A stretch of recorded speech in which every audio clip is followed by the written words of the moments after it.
সবচেয়ে সুখের কথা আমাদের একটা লেটেস্ট যে ধান জিঙ্ক সমৃদ্ধ ধান আমরা বঙ্গবন্ধু ধান নাম দিয়েছি, বৃধান 100 চিকন জাতের ধান, এটার মধ্যে জিঙ্ক আছে। মাঠে এখন আছে বড় মৌসুমে এবং দেখবেন এই ধানটা খুব চমৎকার একটি ধান। আপনার আর জিঙ্ক সিরাপ খেতে হবে না, আমাদের ধান আছে, ধানের মধ্যে আমাদের জিঙ্ক ঢুকানো আছে। কৃষি সমৃদ্ধি। আজকে আমাদের কৃষি প্রযুক্তি মেলা, আমাদের কৃষিতে অনেকগুলো চ্যালেঞ্জ আসছে। প্রথম যে চ্যালেঞ্জটি আসছে যে জমি কমছে, লোক বাড়ছে। প্রতি বছর 22 লক্ষ করে লোক আমাদের খাতায় যোগ হচ্ছে আর জমি কমছে। এই অবস্থায় আমাদের কৃষির উৎপাদন অব্যাহত রাখতে হবে, প্রত্যেকের মানুষের খাবার নিশ্চিত করতে হবে। 2 নম্বর চ্যালেঞ্জ আপনারা বুঝতেই পারছেন, জলবায়ু পরিবর্তন হচ্ছে, অসময়ে তাপমাত্রা বৃদ্ধি, এই যে গত কয়েকদিন ধরে আমাদের উচ্চ তাপমাত্রা চলছে। 3 নম্বর চ্যালেঞ্জ, শ্রমিক নাই, কৃষিতে কেউ থাকতে চাচ্ছে না। বাংলাদেশে 85% লোক কৃষিজীবী, এখন সেটা 49-এ নেমে আসছে। কৃষিতে কেউ থাকতে চাচ্ছে না। এর মধ্যে দিয়ে আমাদের কৃষিকে আগাতে হবে, প্রযুক্তি ব্যবহার করতে হবে। সেই জন্য আজকের কিন্তু এই মেলা। ধান বলেন, গম বলেন, ভুট্টা বলেন, সকল ক্ষেত্রে এখন আমাদের অনেক উন্নত ভ্যারাইটি এসেছে। আমরা যদি সবজির কথা বলতে যাই, আগে সবজি মানে ছিল শীতকাল, শীতকালে শাক খাবো। আমরা এখন হলপ করে বলতে পারি এই গ্রীষ্মকালে আপনি বাজারে যান, সকল ধরনের সবজি কিন্তু নিশ্চিত আছে। আমরা মধু মাস বলতাম জ্যৈষ্ঠ মাসকে, যে জ্যৈষ্ঠ মাস ছাড়া আম পাওয়া যাবে না, কাঁঠাল পাওয়া যাবে না। এখন সারা বছর আম হবে। আমাদের আমের কিছু ভ্যারাইটি আছে। আমার যদি কার্ডিমন, আজকে যদি আমার 12 মাসি আম আছে, আমরা 12 মাসি কাঁঠাল নিয়ে এসেছি এইবার, যেটা সারা বছর ধরবে। তার মানে কি, কৃষিতে একটা চমক আসছে। কিন্তু সেই ক্ষেত্রে আমাদের কৃষিবিদ, কৃষক এবং আমাদের সকল নেতা, আমাদের আইন প্রণেতা, সদস্য সরকার সকলে মিলে আমরা কাজ করছি। আজকে এই মেলায় দেখবেন আমরা কিছু প্রযুক্তি দেখেছি। ধান পেকে যাচ্ছে, এখন আমার বড়তে ধানের থ্রেড আছে, যদি হঠাৎ কালবৈশাখী হয়, হঠাৎ যদি শিলাবৃষ্টি হয়, কৃষক ক্ষতিগ্রস্ত হবে। এই সরকার এই সমস্যা সমাধানের জন্য হাওড় এলাকায় 70% ভর্তুকিতে আর আমাদের এই এলাকায় 50% ভর্তুকিতে কৃষি যন্ত্রপাতি বিতরণ করেছেন। আমাদের গতবার 7,000 কোটি টাকার সর্বোচ্চ প্রজেক্ট আমাদের মাননীয় প্রধানমন্ত্রী মহোদয় অনুমোদন দিয়েছেন। এক একটি কম্বাইন হারভেস্টের দাম 28 লক্ষ টাকা, 14 লক্ষ টাকা সরকার দেয়। আর আমাদের কৃষক বা কৃষক গ্রুপ 14 লক্ষ টাকা দিয়ে একটা করে কম্বাইন হারভেস্টার কেনে। এটা একটা নারী বান্ধব প্রযুক্তি। আপনার একটা কম্বাইন হারভেস্টার একদিনে 50 বিঘা ধান কাটতে পারবে, সময় মতো ধান কাটতে পারবে।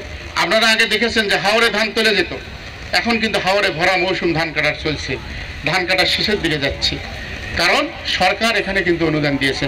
আজকে আমাদের কম্বাইন হারভেস্টার, আমাদের ধান লাগানোর যন্ত্র এসেছে, নতুন প্রযুক্তি। আমরা হয়তো অভ্যস্ত না, ইনশাল্লাহ আগামী 5 বছরের মধ্যে দেখতে পারবেন আপনার এই ঘরের মেঝেতে, আপনার ছাদে, আপনার বাড়ির উঠানে আপনি চারা তৈরি করে ধানের চারা রোপণ করবেন। কুখ্যাত হেনরি কিসেঞ্জার বলেছিল যে বটমলেস বাস্কেট, তলাবিহীন ঝুড়ি, সে ঝুড়ি এখন খাদ্যে উপসে পড়েছে। ফকির চিকন চালের ভাত খায়। আমি চ্যালেঞ্জ করলাম, যদি কোনো ফকিরকে জিজ্ঞাসা করেন যে ভাই দাওয়াত দেবো, বলবে কোন ধানের ভাত খাওয়াবেন, হাইব্রিড না চিকন চাল? যে হাইব্রিড, বললো দাওয়াত নেব না। ফকির চিকন চালের ভাত খাইয়ে দিছে। এখন আমরা খাদ্যে দানা শস্যে স্বয়ংসম্পন্ন হয়েছি। আমরা এই যে আমাদের সরকার গতবার আমাদের 2 বছর আগে প্ল্যানিং করছে, আমরা তেল আমদানি করি 26,000 কোটি টাকা। আমরা তা কেন করবো? আমরা সরিষা উৎপাদন বাড়াইছি, 40% বাড়ানোর কথা ছিল, এই বগুড়ায় 60% আমরা সরিষা উৎপাদন বাড়িয়েছি। আমাদের এই আমরা যদি এই সরিষা উৎপাদনটা বাড়াতে পারি, আমরা যদি আমাদের এই সেই আমাদের সয়াবিন নামে যে বাজারে সব ভেজাল সয়াবিন, এটাকে বর্জন করে আমরা নিজের তেল নিজে ব্যবহার করি, তাহলে আমার এই 26,000 কোটি টাকা সেভ হলে প্রতি 2 বছর পর পর একটা করে পদ্মা সেতু করতে পারবে। সেটা আপনারা দেখতে পাচ্ছেন ইতিমধ্যেই। সরকারের উন্নয়ন, মেট্রো রেল, 4 লেন 6 লেন রাস্তা, বগুড়া সিরাজগঞ্জ রেল, সামনে বিশ্ববিদ্যালয় হবে এবং বগুড়া এয়ারপোর্ট হবে এবং আমার কৃষক এখান থেকে পণ্য এয়ারপোর্টে ঢাকায় নিয়ে যাবে। আমরা এই স্বপ্ন দেখছি ভাই।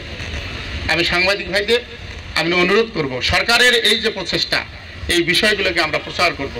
আমাদের কৃষি সম্প্রসারণের একটা প্রবাদ আছে, প্রচারই প্রসার। মানুষ যখন জানবে, আজকে এই যে স্যারকে বলে রামবুটান আমাদের দেশে চাষ হচ্ছে, কাজু বাদাম চাষ হচ্ছে, আমাদের কাজু বাদাম কফি এদেশে হবে। আমার নীলফামারীতে আমাদের কফির ফ্যাক্টরি হচ্ছে, আমাদের এই শাহজাহানপুরে কাজু বাদাম ধরে আছে গাছে। বাদলায় যান, মাদলায় গিয়ে দেখেন চাষির বাড়িতে কাজু বাদাম ধরে আছে। আমরা এদিকে যাচ্ছি। আমরা এখন উন্নয়নের রোল মডেল। যে দেশটি 72-এ আমাদের না বললেই হয় না যে আমাদের জাতির পিতা বঙ্গবন্ধু শেখ মুজিবুর রহমান 13 ফেব্রুয়ারি কৃষিবিদ নিয়ে একটি মিটিং করেছিলেন, বলেছিলেন যে তোমরা মাঠে নেমে পড়ো, যুদ্ধে বিধ্বস্ত এই দেশকে নতুন করে সাজাতে হবে। তার একটি বিখ্যাত উক্তি আছে যে এ দেশের মাটি এত উর্বর যেখানে বীজ ফেললেই ফল হয়, ফল থেকে আমার গাছ হয়, সে দেশের মানুষ কেন কষ্ট পাবে?